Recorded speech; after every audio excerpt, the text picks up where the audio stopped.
In this video, join me as we escape to the Blue Mountains for a little winter getaway. I'm Dane, a Brit who's been exploring Australia for the past few years, sharing the best destinations and tips on how you can make the move for yourself. Don't forget to hit that subscribe button to stay updated on all the adventures.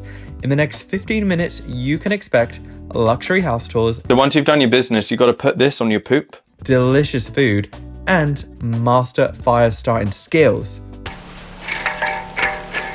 It's gone out already. I don't understand. Enjoy.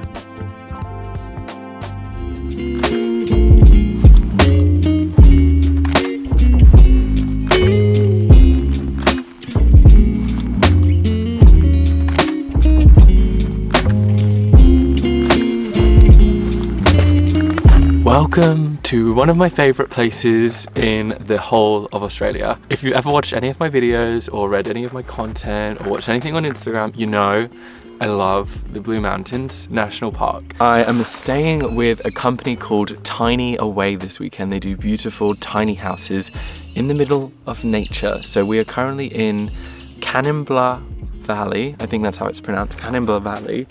And I woke up this morning and there's just kangaroos hopping around everywhere, so I managed to get a few video clips. So in today's video we are going to be exploring a few sites in the Blue Mountains. I've been here so many times and there's always so many places that I haven't been before, including Kanimbla Valley.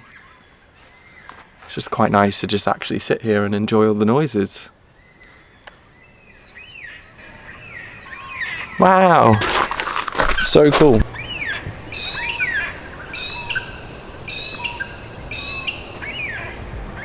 So this is Instagram, you know, tiny house is very cute, and this is the reality.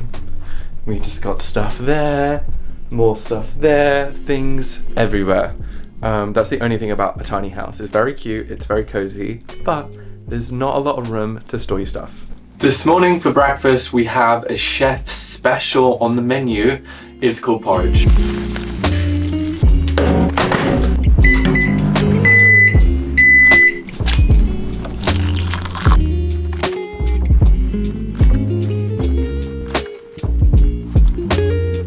We have come to Scenic World. I'm doing something today that I've never done before. I've been to Blue Mountains many times and I have never done a tour like this. I was invited by Scenic World to come and check out one of their new tours. It's the Indigenous Buunyal tour.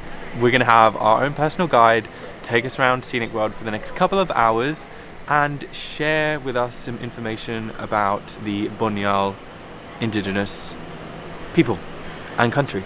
I did not expect to be in a beanie this morning, but I woke up this morning and it was legit 4 degrees. But this is why I love the Blue Mountains, because it's just so beautiful. You can see Three Sisters over there, the valley down there. Honestly, if you're in Sydney, you're doing it wrong if you don't come to the Blue Mountains at least once every few months. And just a little fun fact about the Blue Mountains. If you've watched any of my other videos, I've said this before. The reason it is called the Blue Mountains is because there is eucalyptus trees down below, and you have this whole valley of eucalyptus trees which creates this blue haze that you see. Pretty cool. When you look at a map of Australia, you just see one country. But Indigenous Australia is actually made up of 250 countries, which you can see on this map. We are currently in Gundagara land, which is where Scenic World sits, right down here. If you're wondering where Buunyal comes from, it actually means sun in the Gundagara language. So the cool thing about this tour is that you get to go on all the rides in Scenic World. So you get to go on the cable car, the steepest train in the world, and the Skyway as well. The Buunyal tour was a small tour with just 12 people, led by our guide who shared fascinating stories and facts with us about Gundagara country. I was amazed to learn that there are over 200 indigenous languages and 800 dialects here in Australia. Aside from that, my favourite thing I learned on this tour was about this plant, the acacia. Now, Gundagara country is a few hours inland, so it's hard to tell when whale season starts, right? Well, an indicator that whales are going up the east coast of Australia is when these yellow plants start to appear. How amazing is nature? This is my favorite part of Scenic World. It is the steepest railway in the world, and it goes very fast. I just had to fact check that, but this is the steepest passenger railway in the world with a gradient of 52 degrees or angles, I don't know. So you can actually adjust it if you want to go steeper. You want to be on cliffhanger or you want to have laid back? We're going cliffhanger. Here we go. Oh my god.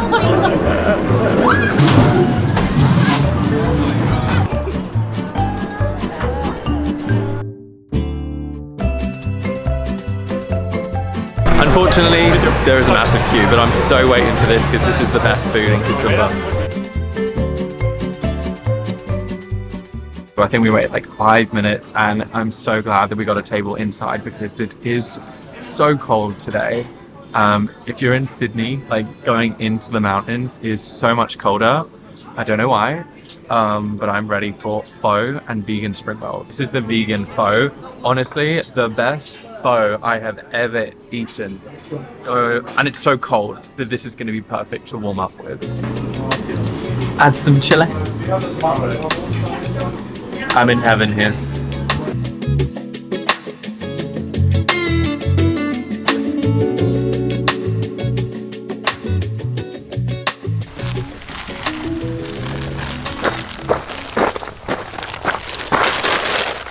This is either going to go really well and it's going to be really cute, or it's going to go terribly wrong.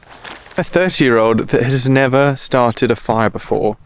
So, seeing as it's so cute here and there's a fire pit, I'm going to start a fire using, which I think these are fire starters. Let's have a go. Of course, you always read the instructions, and in the instructions it said there was a bag with some fire starters and some matches. So I guess this is what creates the fire. We will find out.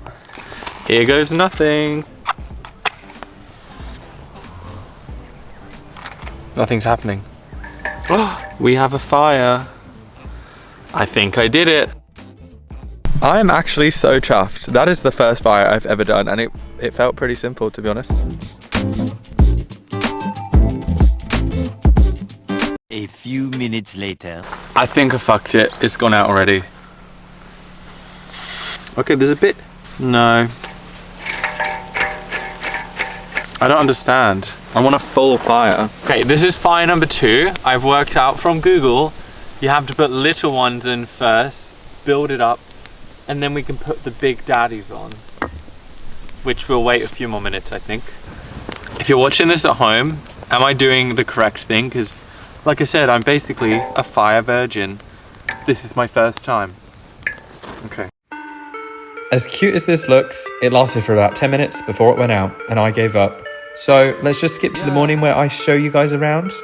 Hey MTV, welcome to my crib.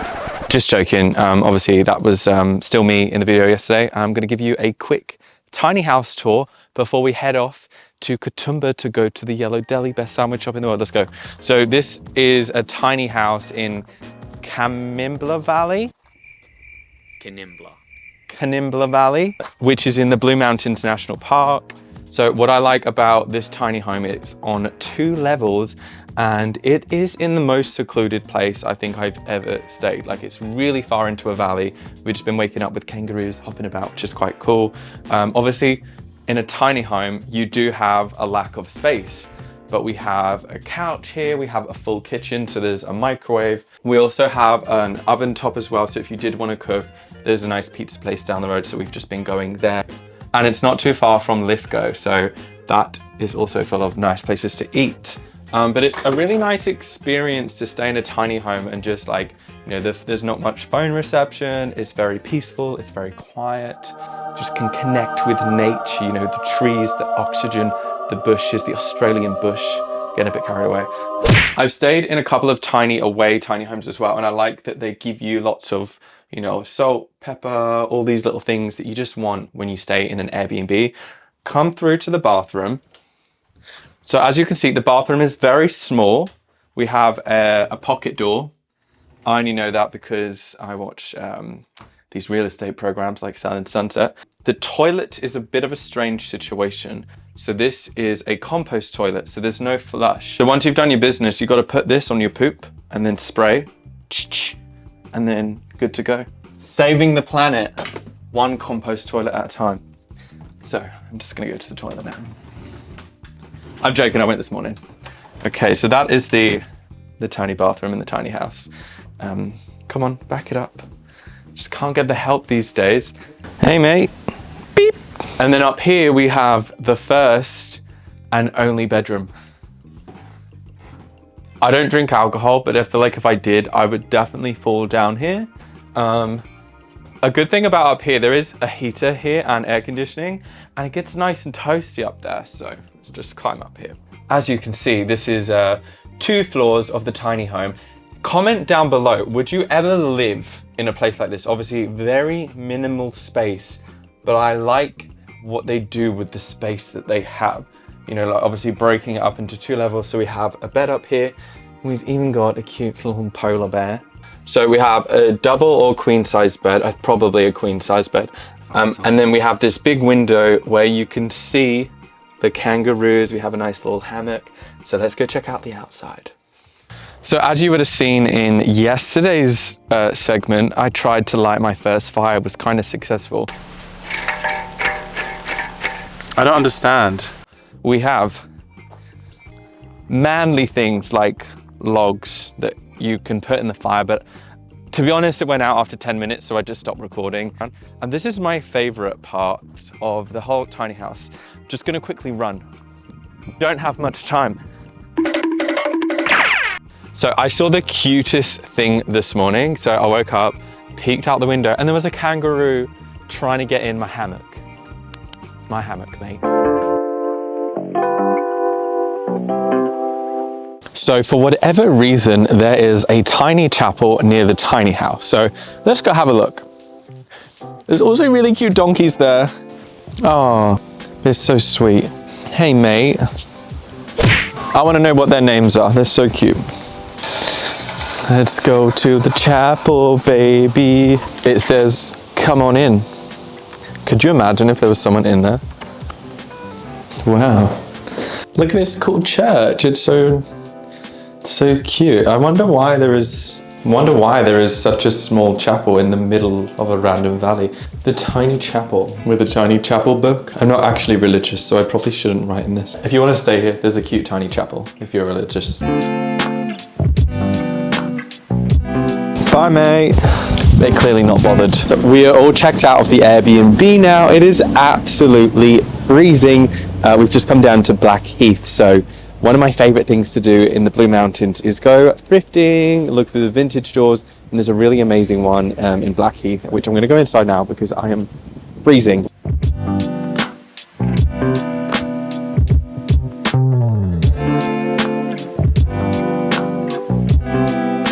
I feel like when I get a home one day, I'm just going to fill it with thrifted items. I just love you can just find like random stuff like this. Like, I don't even know what this is. Well, some creepy dolls here. Seriously, how amazing is this? Look, it's like thrifting galore. May even have to buy something. What's really cool as well is everything is so well maintained. Like compared to a normal vintage shop, everything is really clean. It's really pristine. I think I have found my new backpacking tote bag. Come on, Barbie, and let's go party. Oh, my arm's not even gonna fit. I think this is for a kid. If you want to come here yourself, it's called Victoria Theatre Antique Centre, and it's full of hidden gems. We ended the trip by going to the Yellow Deli, which was so busy. This was the queue at 12, which is the time they open. Mental. Thanks for watching this video. It was a bit of a chill, random weekend in my life in the Blue Mountains. So make sure you hit subscribe to see future videos, and until next time, take care and peace out.